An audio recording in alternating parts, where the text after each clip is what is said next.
Monsieur le directeur général, les retraités veulent que la réception se fasse tous les jours. Oui, je crois que des dispositions sont prises dans ce sens.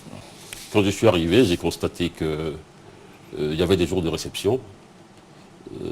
J'ai dit à mes collaborateurs que nous sommes un service public. Nous devons être ouverts tous les jours pour recevoir les assurés. Et donc, c'est les dispositions qui sont prises. Nous sommes en train d'améliorer l'accueil, le dispositif d'écoute client, d'information des assurés et de communication.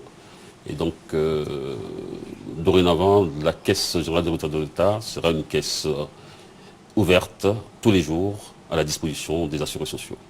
Alors très bien. Question concrète. Lorsque un agent de l'État, un fonctionnaire est appelé à faire valoir ses droits à la retraite, il lui faut combien de jours pour percevoir sa première pension? J'ai évoqué tout à l'heure la situation d'avant la réforme. Nous sommes dans une dynamique d'amélioration des choses. Il faut savoir que sur l'année 2013, les dossiers complets que nous avons reçus ont été traités en moins de 30 jours. De sorte à faire en sorte qu'il n'y ait pas de rupture ou de discontinuité dans les ressources du retraité et que ce dernier puisse être payé le mois suivant sa cessation d'activité. C'est vrai qu'on ne va pas tout changer avec une baguette magique, mais nous avons pris des engagements de service de sorte à faire en sorte que le retraité puisse jouir de sa pension dans les meilleurs délais et dans les meilleures conditions. Monsieur le directeur général, alors vous menez une réforme qui a commencé, qui se poursuit. Qu'en est-il du volet social et sanitaire, quand on sait que ce sont des personnes du troisième âge? Le volet social et sanitaire est un volet très important. Cela fait partie des aspirations et des attentes des assurés. Et je le dis, la gestion de la retraite, ce n'est pas le simple paiement des prestations en espèces. La retraite, c'est un espace social, c'est toute une vie avec des besoins d'animation, de détente et des soins spécifiques. Au niveau de la CGRAE, déjà, nous menons une politique d'action sanitaire et sociale à travers, comme vous l'avez vu dans le reportage tout à l'heure, le paiement, enfin l'octroi de prêts scolaires aux retraités. Nous aidons aussi les associations de retraités qui œuvrent pour le développement social et le bien-être de leurs membres. Nous assistons des retraités à domicile lors des paiements, en tout cas pour les retraités malades ou en situation d'autonomie, de perte d'autonomie. Et donc, autant d'actions qui sont menées. Nous envisageons également la création de centres aérés, de centres de gériatrie et de gérontologie. Mais il est clair que nous n'allons pas aller seuls, puisqu'il s'agit d'actions sociales et sanitaires très importantes qui nécessitent l'implication d'autres acteurs sociaux en raison de la dimension des moyens qu'il faut mettre en œuvre.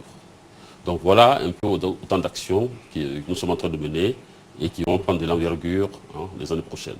Alors, le projet, il est vaste. Est-ce que vous avez les moyens et financiers? Nous en avons l'ambition. De toutes les façons, nous avons une obligation de résultat. Très bien. De réussir. Et conséquemment, nous en aurons les moyens. Le plus important, l'enjeu le plus important, c'est le développement d'une culture d'entreprise axée sur la performance et orientée vers la satisfaction des assurés. C'est une dynamique qui se met en place, les choses se mettent en place et, comme je l'ai dit, nous sommes dans la bonne dynamique.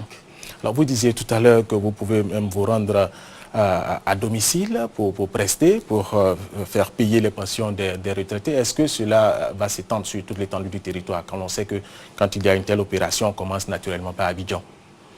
Oui, les demandes sont faites généralement par les retraités eux-mêmes qui sont dans le besoin. Et quand la caisse est saisie, nous avons une équipe d'assistance sociale qui, c'est vrai, ne peut pas, elle est partout, mais qui fait des efforts pour satisfaire le maximum d'assurés en situation de besoin. Alors, avec vous, est-ce que l'on peut soutenir que le fonctionnaire ivoirien, après de loyaux services rendus à l'État de Côte d'Ivoire, peut aller tranquillement à la retraite sans la peur au ventre?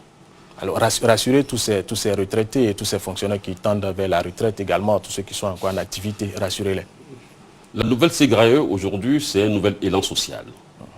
Je vous ai dit tout à l'heure que l'objectif, c'est le paiement de la première pension après la cessation d'activité du retraité. Donc nous sommes dans cette dynamique et j'affirme avec l'ensemble de mon personnel et des partis impliqués que la retraite ne sera plus vécue comme un parcours du combattant.